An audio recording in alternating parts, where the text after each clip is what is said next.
Or, when you were a bit shy about rebooking people in and then they don't contacted you for a month or 2 months and you sort of, they're going, you gave me a nice review, you said I was good, but you haven't just proactively messaged me and rung me, all those things you go through. It's a real, a real challenge. The Massage and Physical Therapists podcast is brought to you by Massage Warehouse.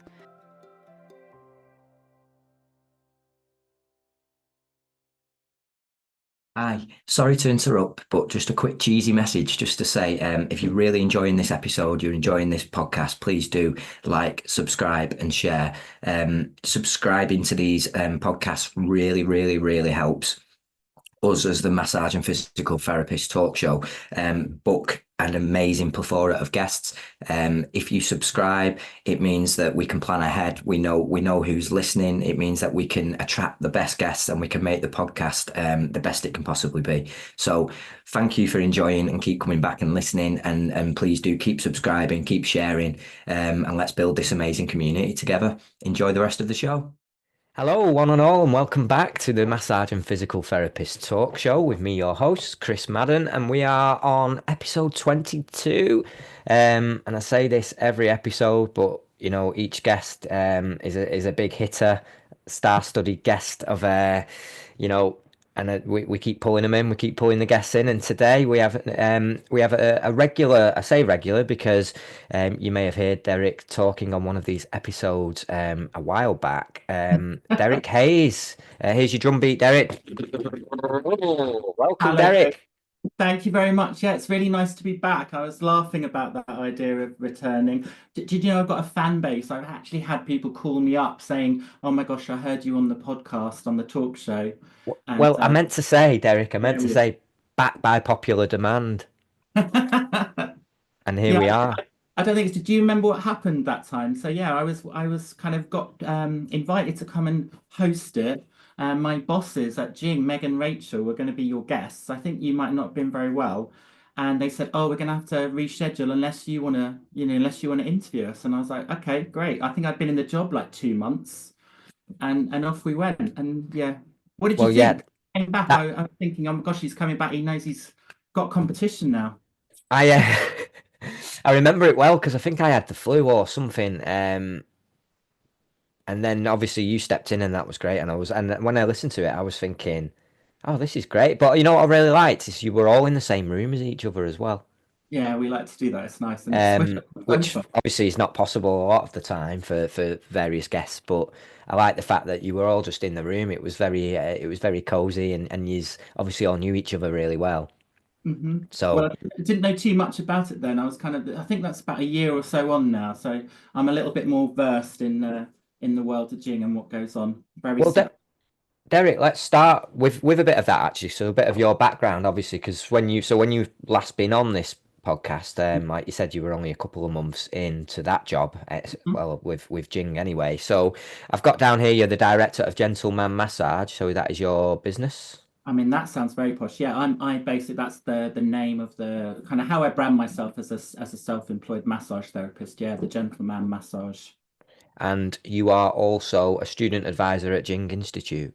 I am, yes. I work here 4 days a week. So I kind of really focused. All my work now is massage related. So yeah, so I talk to students about courses at Jing. And on a Friday, Saturday is when I do my own practice.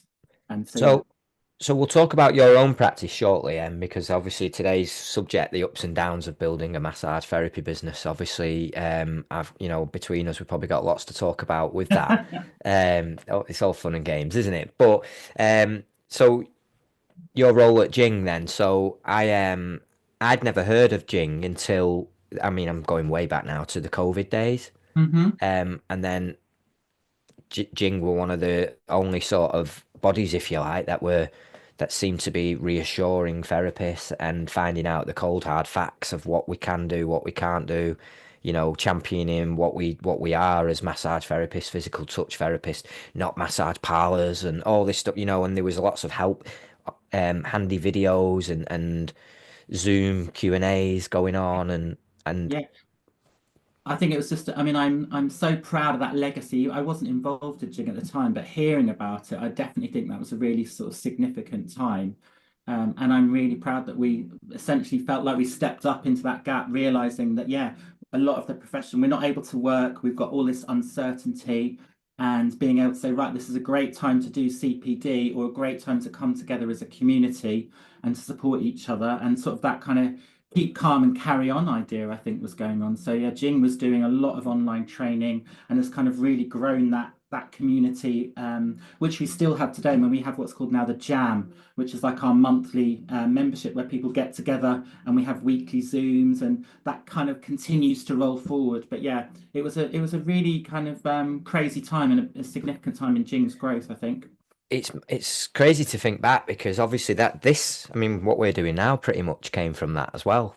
I mean, Um, our ability to play with Zoom and online meetings, and it's got supercharged, hasn't it? it's almost like what was Zoom before then, but the whole massage warehouse Facebook group, massage therapy stronger together, all that all came from that during that time as well. And um, it's crazy to think that although it was such a bad time and it was sort of, detrimental to so many businesses of this sort of nature, especially, it almost has brought everyone together, hasn't it? Because we're all here now, still talking and still doing these podcasts, and Jinga's still leading the way and growing massively compared to probably where they were at that Yeah. point. And I think what I've noticed, I mean, one of the privileges I have as a student advisor here is I get to talk to people that are interested in massage, looking at massage, what's going on. And I still think there's echoes going back to COVID. I mean, for me, myself, I know that your awareness of mental health through that COVID period, it was really significant. And I think for me, that was a big changing point in terms of I was working I used to work in early years, so I was running nurseries. And the idea of working through nurseries during COVID was incredibly stressful, trying to manage sites remotely. We were caring for children and not knowing whether, children at the time were being considered super spreaders. Our staff going in to support kids and thinking, are we all just sending ourselves to our death for the sake of looking after key workers' children? It was mad, and the pressure of that.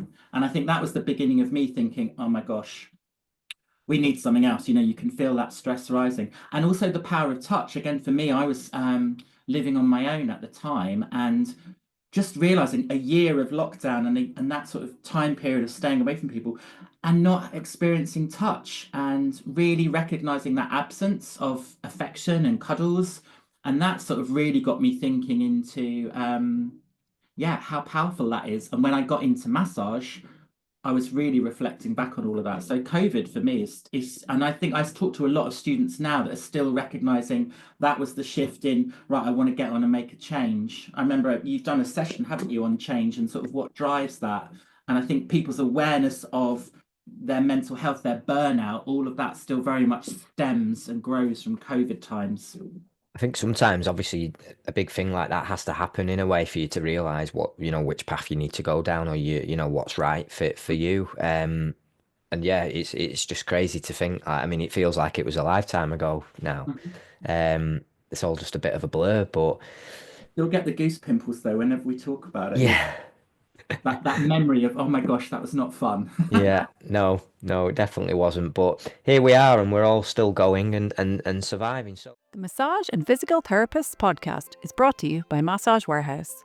Massage Warehouse was founded by therapists for therapists over 20 years ago. We put people before profit and only sell quality massage supplies we would use ourselves. I'm not going to try selling you anything here, but I would like to tell you we are the only retailer who gives back to the therapist community. We host a private community group of over 4,700 therapists where they have great discussions every day. We sponsor massage events around the country, publish a weekly newsletter with up-to-date industry news, and of course, we host and produce this fantastic podcast, along with our amazing host, Chris, and his co-hosts, Claire, Kate, Anna Maria, Amy, and renowned guests. Because we face increased competition from soulless overseas Amazon sellers who are actually based mostly in China, and other online retailers who aren't actually specialised in massage and only sell items that they can make profit with, I'd like to ask a favour of you. If you ever do need a new massage table or some oils or any other supplies in the future, please keep us in mind, knowing that some of your purchase goes back into helping the community. Or if you have therapist friends and colleagues, please spread the word about how we operate. Referring us to others really helps. Supporting us helps support the community back with initiatives such as this podcast, and we're always the lowest price too. Your support and custom has always been and will continue to be greatly appreciated. Now, back to the show. So, Derek, what do you at Jing? So you're student advisor. Yeah. So what do Jing do now? What where are Jing currently at with Oh, wow. as Okay. as a business? So we're a massage school. Jing is sort of best known for being delivering the highest massage qualification in the country. So we have got the BTEC level 6. We are an organization that we're teaching all about chronic pain essentially. So we've got beginners courses, advanced clinical massage courses that take you through. We are training people up in advanced massage, advanced clinical techniques, all about getting into chronic pain. And we have regular courses that we run throughout the year. Some of those are a year long, and the students come to see us sort of every 3 months. And others we have, CPD courses that we offer. And we've also, as we talked about, that sort of growth in online, we have lots of online training that we offer as well. So we've got students all around the world. We've got people that are working remotely and wanting to sort of tap in and keep up to date with their CPD. And So where are that's what we're up to. And we're based in Brighton. Brighton? Yeah, Okay. so I'm in sunny Brighton right now, even though my little Harry Potter cupboard here is not so sunny. Well, we've look. I'm Manchester, and we've looked out with the weather recently, actually. So yeah, but I'm not gonna touch wood as I say that because you know what Manchester's like. It does have a tendency to rain a lot. So when you set up your business, Yeah, how was it? it's been really exciting. Mostly, I think just something really exciting project to get hold of. I am very lucky. I'm still in that situation where I've got a part-time job at Jing where I'm working. So I've got 4 days a week. So I kind of feel like I've almost got the bills paid. And everything else is just a new venture. But I think what I've done most recently, I've been really conscious to try and cut out all of the other jobs. So this time last year, Chris, I'd have been telling you that I have 7 jobs and I am working as a storyteller. I am doing some support work in a home for people with learning disabilities. I'm doing acting projects. And I know towards the end of last year, I had a really big think and was really kind of like, you need to focus, you need to kind of consolidate, and deciding, right, I'm all in massage. And since that, in the last sort of 3 or 4 months, I've really not regretted that at all. And I think that was a really good decision for me. So working at Jing, talking massage, but then getting my clinic set up. So yeah, it's But been a little learning curve. that's all what you're doing now is all related to the same thing though, isn't it? In a Yeah, way. I'm Do a you know what I bit, mean? Which is great. Your head's just in it, whether you're working for Jing talking about it and you're yeah, in that field, which must be great that you actually can do it as well because you know what you're talking about. You're not just an admin person that's kind of, reading from the script and has no experience in massage therapy or physical touch. yeah. Um, I was qualified when I started here, but absolutely. I mean, I think it's brilliant because I get to talk to students at the sort of beginning of their journey. They're partway through. We're talking about promoting ourselves. We're talking about pricing. We're talking about how do you make the success? How do you make that conversion from a sort of full-time corporate job? I want to do massage instead. How do you balance that sort of getting in, 2-day a week, 3-day a week? What's it going to look like? All of that stuff. It's so exciting, and I kind of felt like, oh my God, I'm falling behind. I need to use these guys and hold on to them so that I can talk the talk essentially and yeah. walk the walk that we're talking about. It's funny because I think back about how I set up, and because I see a lot of posts all the time of people saying, I've set up my business, my therapy business. Mhm. Um, I'm in it. I'm done. I'm qualified. I've set it up. And then, oh God, what do I do now? How do I fill my calendar? I've got 5 days Yeah. a week to Hmm. fill.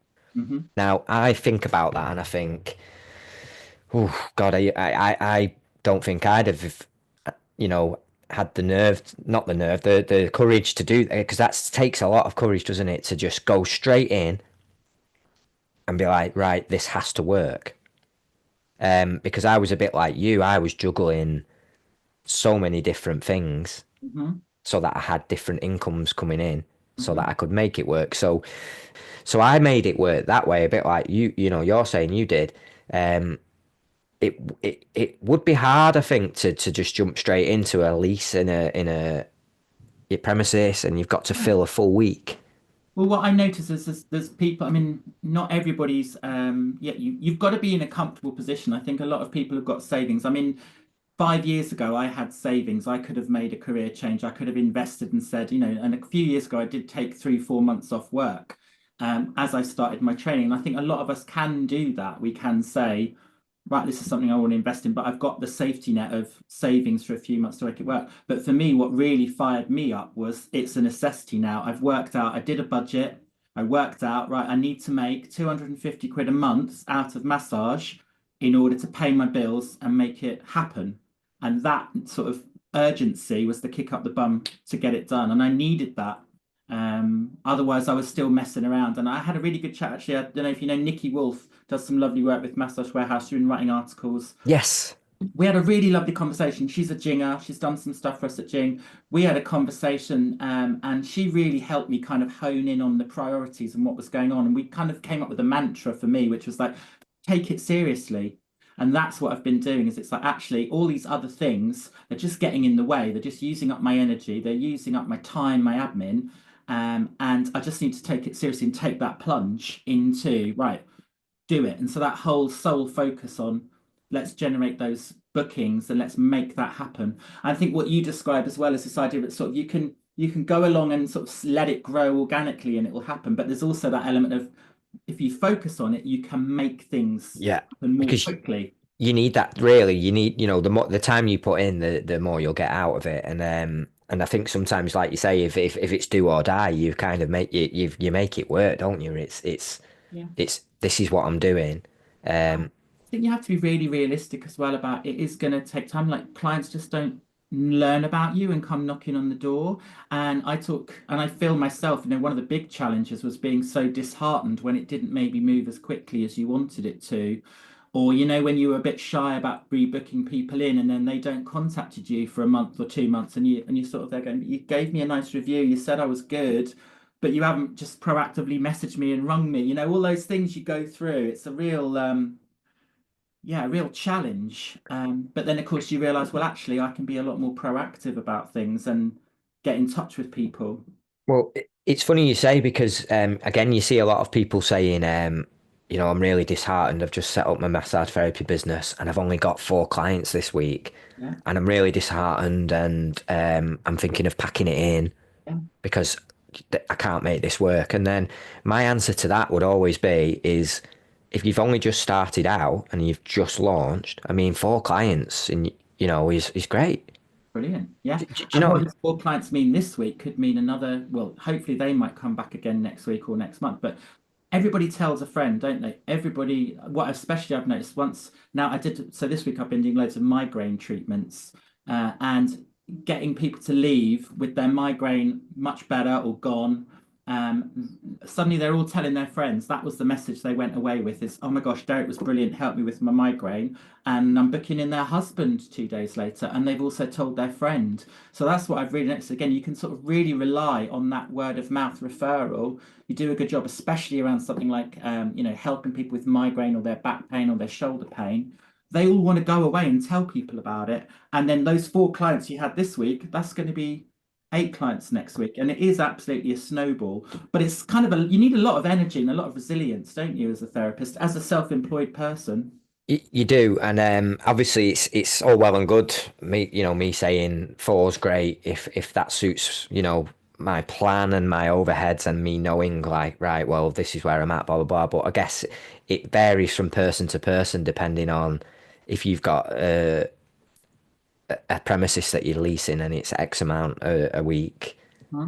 I guess you've got to get the heads in, haven't you? So, but I think the thing is you've got to be realistic and not expect too much straight away. Yeah. Um, because if you do get to like an influx and every slot's full, you got 5 or 6 people a day, 5 days a week. Mhm.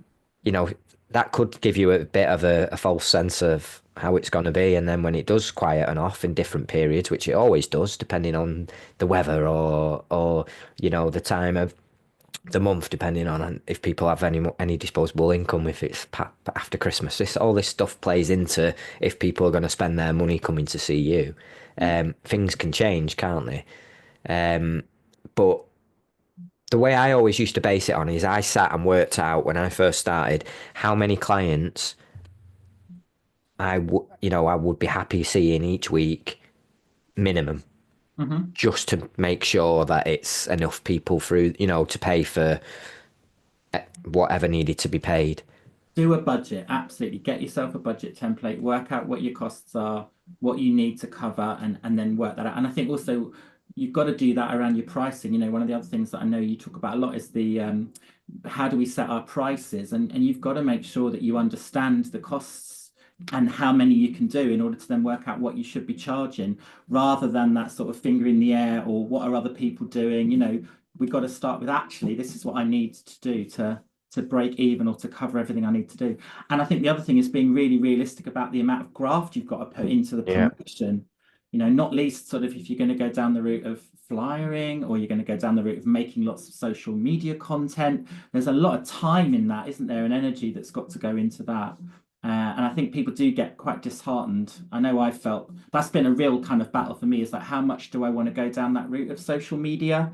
Because it's really intimidating, isn't it? All these amazing influencers that are really good with their messages, better looking than me, they're better at the camera, they're better at the scripting.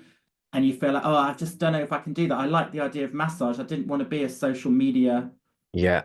person. He I said am, podcast. and I'm rubbish. I don't do much online, to be honest. I mean, the thankfully, because I work from a canal boat, it helps in the sense that I can just put a picture up of the boat or like the ducks at the window. Do you know, just something that's a bit different, and then that kind of gets me by and pass it, and ticks that social media box for me. But I don't want, when I signed up to this, it's because I want to work with people hands on. I want to Hmm. make a difference. It's that connection. You help, it's great. I Yeah. didn't sign up to it because I want to sit there scrolling on my phone constantly, having to create content to try and, in an ideal world, I would like people that come to me not because they've seen a shiny video on Instagram, but Hmm. because they've heard from someone else that you need to see this guy because, Yeah, they've heard. because he's Yeah. really good. And that is for me is the way I would like it to be. And I do think that in our field, obviously there is an element of social media that has, unfortunately, it's just this day and age. You need to have the things in place for people to see to an Yeah. extent.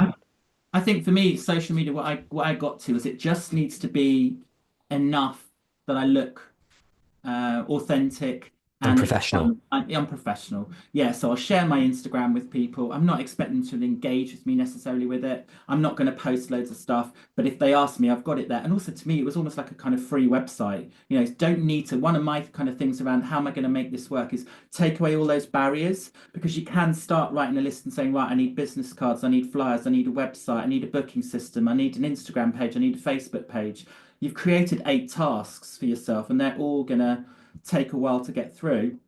For me, it was like, no, all you need is a blooming Instagram page. Send people there for now, and then we'll work out the rest later. We'll get it rolling. And the Instagram, I mean, I had to do it. It was quite funny. I've been procrastinating for months and months and months about all of this. And we launched the queer clinic here at Jing, and they tagged me in on my personal Instagram account. And I was like, oh my God, no, that's like not the message. That's not what we want to see. So I was like, right, well, no one's going to see it. You've got 2 hours, go. So I made the Instagram and a professional one in 2 hours and swapped the tags around. I was like, "Phew."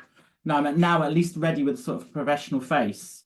But take those barriers away. And for me also, it was this idea of, do we want to be messing around with, Mark Zuckerberg and all these people now? That's what I'm hearing a lot of. We don't want to be using Facebook. We're really not wanting to use Instagram. I don't think Instagram is going to get me loads of customers. And what I realized, again, Nikki Wolf was brilliant helping me sort of realize this, is I get my clients from my community. I am a sociable guy. I'm out there in board games. I play tennis. I was at a bowls club. I'm a volunteer at the theatre. I am out and about 7 days a week talking, and people want to know about me. And I tell them I do massage, and suddenly they're asking for a massage. Can I have your card? So that for me is how I generate my business, is really recognizing my life is out there talking, and I just have to be confident enough to get massage into the conversation. But it happens naturally. Do you know what I did? The weekend I went to a board games festival and I had my skeleton t-shirt on. and everyone starts asking about your skeletons. It's sunny outside. Why have you got a skeleton t-shirt? And I can get away with it because I was a scare actor for Halloween, but also, oh, I work in massage, so bones and all that. We just being silly. And then off you go. They're all going, oh, you're Yeah. a massage therapist. Oh, my wife's got a hurty back. She's just had the baby. Would you see her? And I'm like, sure, here's my Instagram, off you go. So it's that talking and doing. And for me, that's what really works. That's what generates my customers. And that's, like you say, the recommendations, the word of mouth. They know you're a good guy, and off you go. I mean, it's money can't buy advertising, isn't it? Because ultimately people want to come and see you because they like you, you know, and you can't, sometimes it's hard to get that across over on Instagram. But I think for us as males in this kind of world, we need to have that presence online so people can go on and have a look and watch a few videos of you talking about stuff just to see to feel comfortable.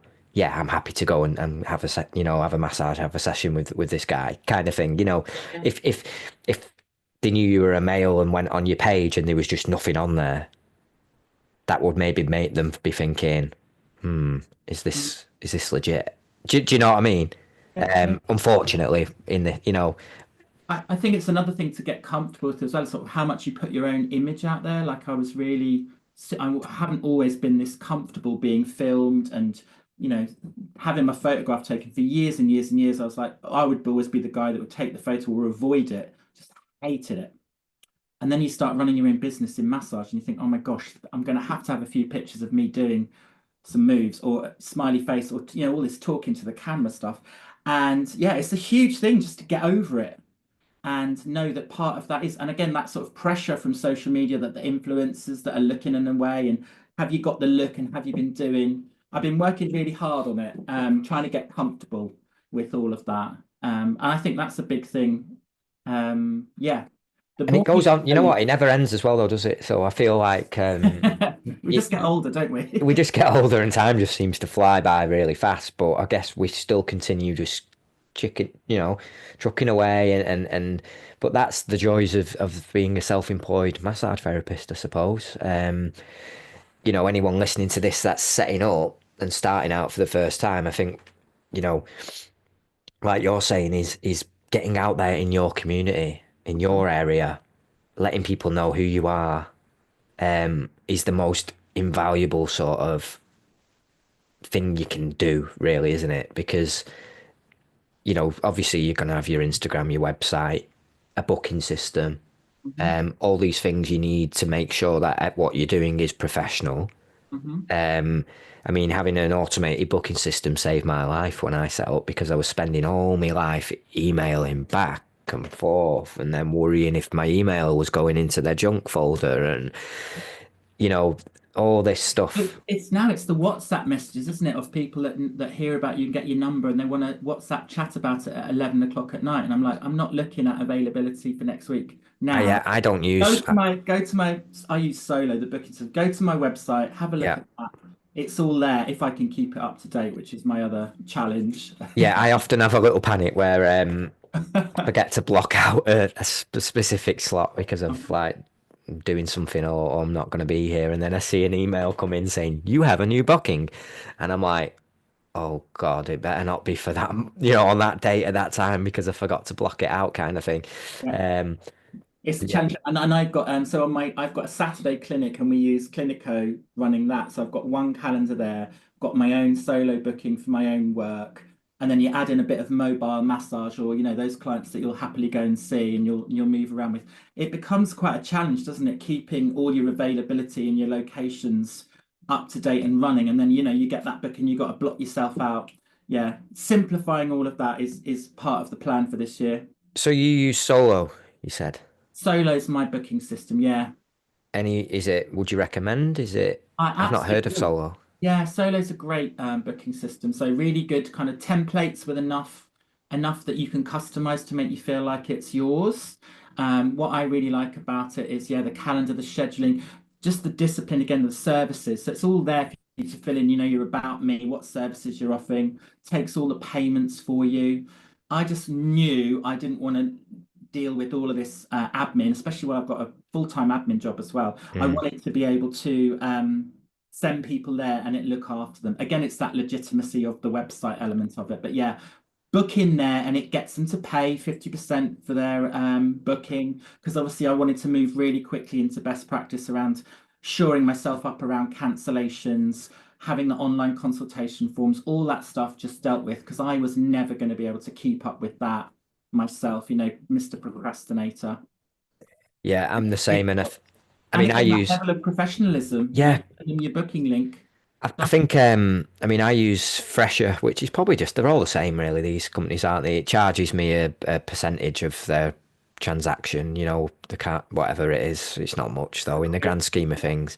It sends automated reminders of bookings, so that there's never an excuse that someone's going to forget.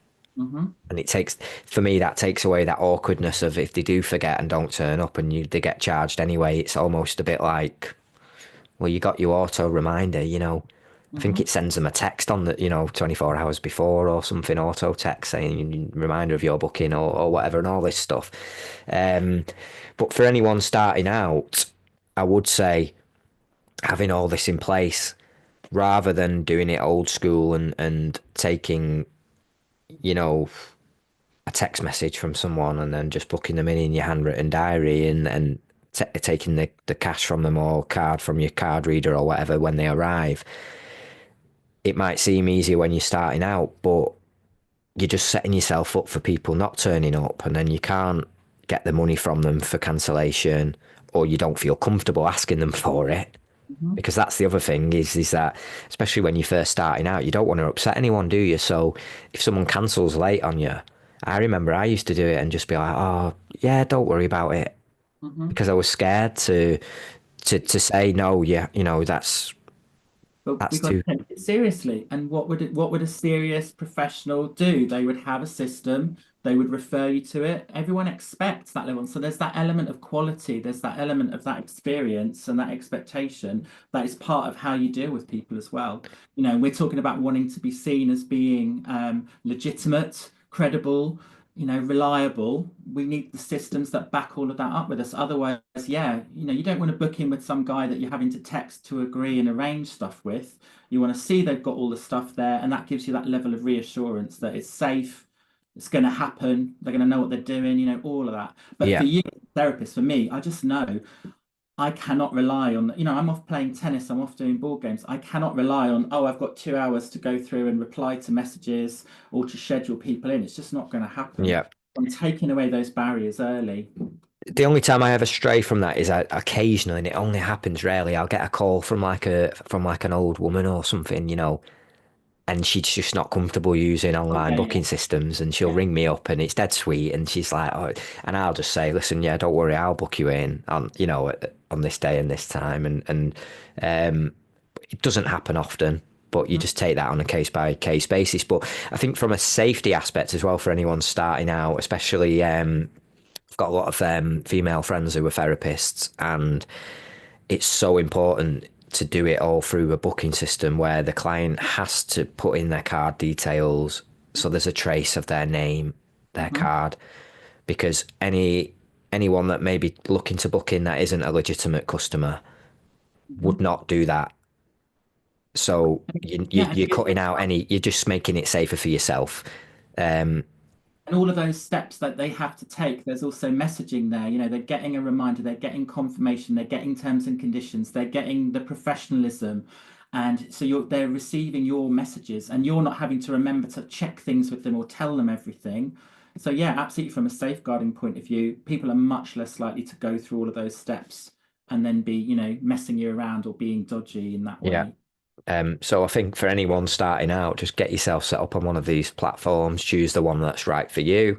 If you're wanting one that's going to help you help find your clients as well, there is ones out there that'll do that, but just be aware they will end up taking a hefty percentage. A lot of them, if someone books through, I mean, I was on Treatwell for a little bit when I first started out. Don't know if you know Treatwell at all. It's a big platform.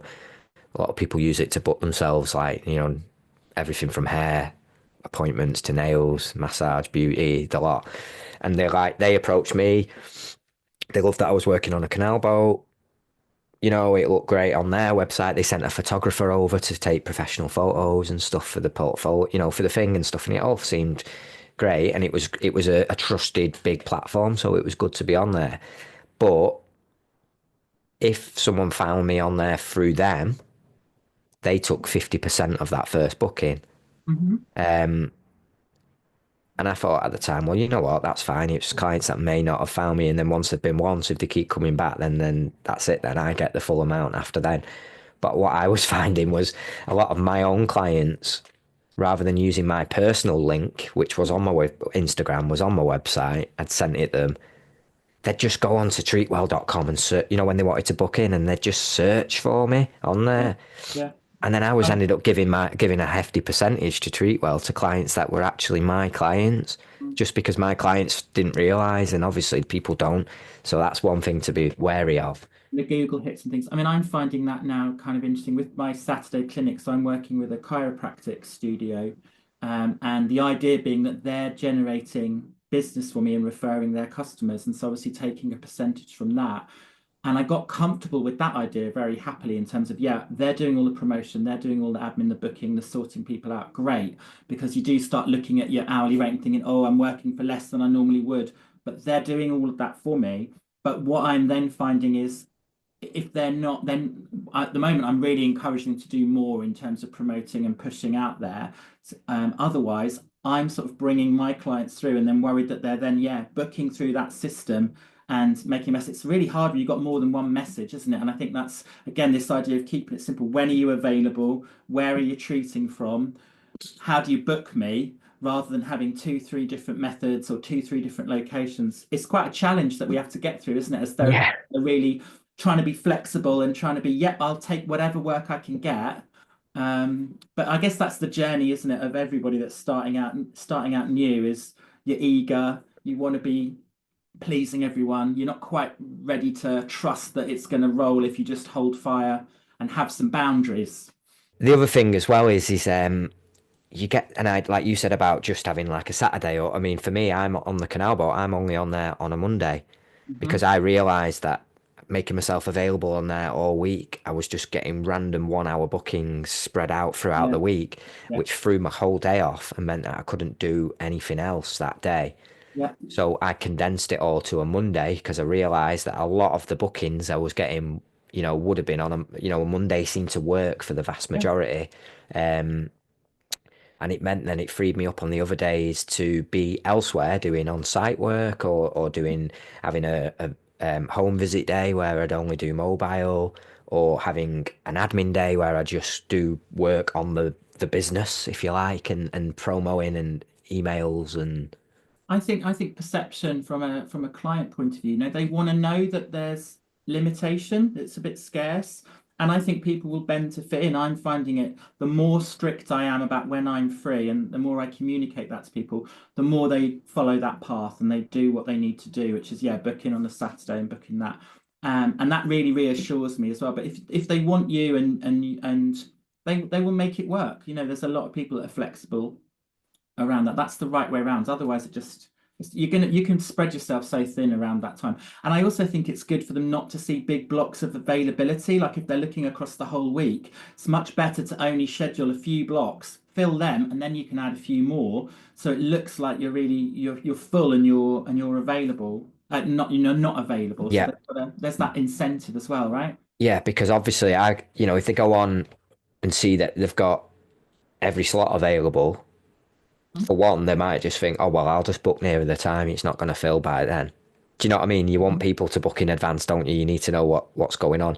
Well, Um, the biggest thing I've been really practicing from a Jing point of view is this idea of being really clear with people and booking them in, giving them the expectation that it's going to be 4 to 6 treatments that they need to book in with me. So when I've seen them for the first visit, I am booking them in again and we're scheduling. I've got one client that's scheduled in for the next 4 months. Let's get the diary out. And that was a real shock to me because I'm sort of saying it out loud and thinking, are they going to go for this? And then, yeah, they're great. Let's get the phone out. Let's make it happen. And it's so reassuring and it's so validating when they do that. so But do also, you do I that have at the end? At the security. end of each session, do you say to them, "Oh, would you like to book in again?" Because we did an episode on this Absolutely. in a few episodes back about trying to It's get repeat fun. bookings. Yeah. And it's also not just would you like to, it's I am really glad that we got to work together today. I think it would be brilliant to see you again in 3 weeks or 4 weeks or 2 weeks. If I'm working on a chronic pain condition, that's what I'm getting into now with all the advanced stuff, is I know I've got to see them more frequently in order for us to sort of sustain the improvement that they're seeing. So if you've got a frozen shoulder, it's no good coming back again in 4 weeks because you'll be back to where you were. We need to work on that and improve. So I say, look, I set that expectation as when I talk to them, and absolutely I'm saying, right, I'd really love to see you again next week. Shall we get your diary out? And it's Yeah. because I think from a customer services point of view, people want to know that you want to help them and you want to work with them and you want to get them booked in and secure that time. I think it's a real it's just wrong to let people go without having given them that invitation to do. And obviously, if they say, "Oh no, I'll come back to you," and I get a sense that they maybe want to think, great, that's fair enough. But nobody does. They Yeah. say, "Yeah, fab. Oh, brilliant, yeah." Or I say, "Oh, look, April's getting really busy now. Should we get you booked in for those next 2 sessions? Because I want to make sure I've got that time for you." Yeah. Especially for me, where I am trying to do it on very limited days. I'm not available every day of the week. And that really works. The best, funniest joke I was going to tell you, or the funniest little anecdote, when I was thinking about taking it seriously, I'd had a few beers in the pub, got on the bus home, and I was really ruminating on like, God, can I do it? What does it mean to take this seriously? How am I going to do this? And I was like, just message them. So I got my phone out on the bus ride home, and I messaged the clients that I'd not seen for a few months, all those people that had been case studies earlier on. By the time I got off that bus, Chris, I had 4 bookings for the Saturday. Just because I'd said, guys, I've got availability on Saturday. Did you want a massage? And I was like, oh my God, it was just that easy. I was a bit tipsy, otherwise I probably wouldn't have done it. But Bit of Dutch courage, as they call it. Dutch coach, but just that clarity and that invitation, and everybody that I texted came back and said, "Yeah, brilliant, book done." And I was like, God, it's that easy. Why do I procrastinate? Why do I ruminate on this? Why do I feel like I'm an imposter that's somehow sort of trying to trick people into what I know is a great service and really helps them? And yet all of that is still going on in your head. So yeah, I get out there and I message, and that's why now when I see them, I'm booking them in next time because I feel so much more confident as well. And obviously, once they start doing that, you realize that is the norm. That's the right way to go, and it takes away all that worry. It's just having that confidence and belief in yourself, isn't it? Yeah, And yeah, repeat bookings is the key, really, isn't it? Because obviously you get yourself 8 solid clients that are all but rebooking every 3 or 4 weeks, and you're off to a great start, aren't you? And that's and they're telling other people, but also you can say, "Oh gosh, well I've got 8 regulars." So so if you're thinking about, you need to let me know soon because the spaces go. And I think it's really exciting. And now I can say, actually, I'm booked through April. I'm now taking bookings for June. That helps get them thinking, oh, I better act on this and not think too long. and there's no better buzz or high, is there, than running your own business and seeing bookings just coming in. And when Yeah, you see a booking come in and it's a new, you think, oh, who's that? And you look and it's a new client, and you're like, you yeah. almost get that little bit of giddy feeling, don't you? That little sort of fist pump in the air kind of vibe, because you're like, who is this person? How have they found out about So me? exciting. Yeah, my first recommendation from the chiropractor. So the Saturday clinic's part of a chiropractic place. The first one I had through from them, I was like, oh my God, they're recommending me to their clients now. It's happening. This is gonna work. And yeah, that excitement of I don't know who this person is. I'm going to find out this new, because obviously a lot of people before have been friends of friends or people that I've had a chat with and wherever. So yeah, this is my sort of bona fide, and it could be from the chiropractors. They could have some really juicy things going on. You're really excited. So yeah, I definitely remember that lovely buzz. And I was going to say as well that the queer clinic, we run a queer clinic here like once a month on a Monday, and that is such a joy in terms of again, the bookings coming in, you're going to meet somebody new, and so yeah, just getting to work with strangers who, is who really who fun. then become a lot of the time become a regular client that you end up working with for God knows how many years. It's crazy, isn't it? And you build this relationship up with your clients, and professional relationship, but it's people that then you're almost like you see them out and about, and it's like, hey, how's the family? How you do? It's great, isn't it? Happened this weekend. Yeah, I've got one person that comes to the queer clinic now, has been 4 times. Each time they turn up, I sort of say, "Oh, do you want to work with me? And they're always delighted that it's going to be me again. And then I discovered that we had a common interest. They're actually a flatmate of a friend who had told them about the queer clinic. And then they'd come, and the story hadn't kind of come back around. They hadn't said, but she'd been going home and saying, "Oh my gosh, there's this marvelous man. They're giving me this massage," and gradually they came, and I'm like, "Hang on a minute, that'll be me." Like, Yeah. huh? So yeah, so I'm really proud they keep coming back again and always want me. Yeah, but why it shouldn't be a surprise, but it does lift your heart, doesn't it, when it happens? It does, and I think to anyone listening to this, I'm hoping it's inspiring people and taking away any of them worries of setting up your own business and doing it, because you know this is why we do it.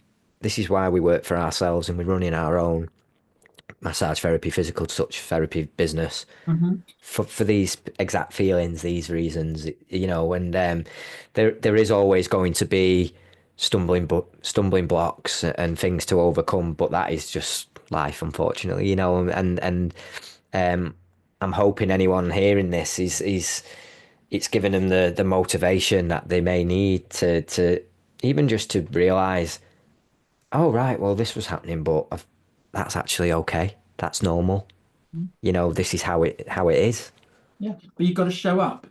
That's something we say here a lot. You've got to show up. You've got to put in the work. You've got to do the learning, and you've got to yeah, show it. Take it seriously. That was the motto that I came around, and I think just being passionate about it, getting more into for me it was about learning more about chronic pain conditions like the migraine stuff, which I found fascinating, and going way beyond that sort of relaxation. Being able to confidently say, look, if you're struggling with migraines, I think I can help you. Come and do that. And that's been really rewarding, getting the results with things like that, and knowing that then they want to come back and they want to refer people too. So yeah, so I think you can take that step. You get that brilliant feeling. I mean, the other thing I was thinking is, isn't it marvelous when you're doing your massage and you are just in that Zen space? That's that flow state. And I find that especially funny because I think of myself as being quite jittery and quite leery and jumpy, and yet then I get into massage mode and I'm peaceful and got the little got your woo woo music on, and you get really calm. And I just think it's so good for us, isn't it, as well? Oh, it's almost like it feels funny when at the end of the day and you're so chilled out and you think, God, I've just been paid for this. Do you know what I mean? It's almost like a win-win for both the client and you as a therapist. So listen, Derek, I'm going to wrap that up there because I could talk to you for probably the whole day and we'd probably still have plenty to chat about. Yeah, it's been wonderful to talk to you, and hopefully we'll get you back on again. We'll get you back hosting sometime. Yeah, watch out, Chris. Can I give you my Instagram if anyone? Please do, I'd Derek. be Yes. really grateful to hear what people think. So yeah, you can find me at the gentleman_massage on Instagram if you want to go and check out, and you'll see how minimal it is. But yeah, it'd be great to hear from people. Well, I'll make it my task to get on there as soon as this chat finishes. And I would say as well to everyone listening, as always, please like, share, subscribe. It helps us continue to get fantastic guests like Derek today, and keep these sessions rolling, which is the never-ending train, really. I think, we're at episode 22 now, with no signs of stopping yet. So please do, if you've got any questions for myself or Derek, pop them in the comment section on the YouTube, on the Facebook, and they will get back to either of us. And we'll endeavour to provide you with our ever-ending wisdom, or or a really bad answer that might not help you at all. But we'll do our best, won't we, Derek? Yeah, absolutely, we will. Yeah, Well, it's been wonderful to speak to you, and yeah, wishing you a happy week and a prosperous client base. very sunny summer. That's what we want, isn't it? That is all that we want. A bit of sunshine and warm weather, and we're happy. Thank you Derek, so it's much. been a pleasure. I'll see you soon. Appreciate it. Thanks a lot. Bye bye. The Massage and Physical Therapists podcast is brought to you by Massage Warehouse, your one-stop shop for quality massage supplies. Massage Warehouse was founded by therapists for therapists over 20 years ago. We put people before profit and only sell quality massage supplies we use ourselves. I'm not going to try selling you anything here, but I would like to tell you we are the only retailer who gives back to the therapist community. We host a private community group of over 4,700 therapists where they have great discussions every day. We sponsor massage events around the country, publish a weekly newsletter with up-to-date industry news, and of course, we host and produce this fantastic podcast along with our amazing host Chris and his co-hosts Claire, Kate, Anna Maria, Amy, and renowned guests. Creating this podcast takes a great deal of dedication and effort. With growing competition from soulless overseas Amazon sellers and non-specialist retailers, your support means more than ever. We'd be incredibly grateful if you keep Massage Warehouse in mind when you next need a massage table, oils, or any other supplies. Every purchase you make helps us give back to the therapist community through education, events, support, and this very podcast.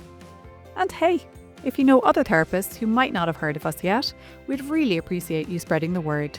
Your support means everything. We truly couldn't do this without you. So thank you.